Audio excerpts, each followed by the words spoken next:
subukan natin yung pagkain ng mga Indiano. So, dito kami sa Indian, no?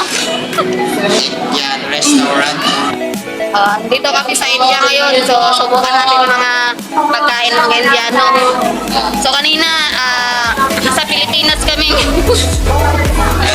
Ayun na, dito kami sa Indian country. India. So, subukan natin yung pagkain nila. Sabi nila is, masarap daw to. Beef overload biryani rice. Ayan, So, first time biryani. natin to. Dito kami. So, tikman natin anong lasa ng pagkain nila, no? Amigos na yun.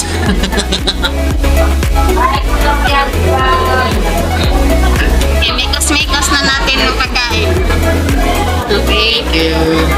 Thank you pala sa sponsor namin kay Madam Gladys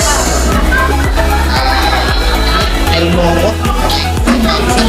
Nakapapasahe pa pagtang India. Ano sa to?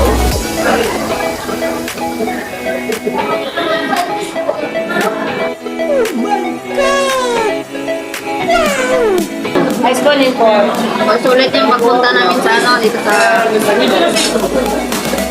India.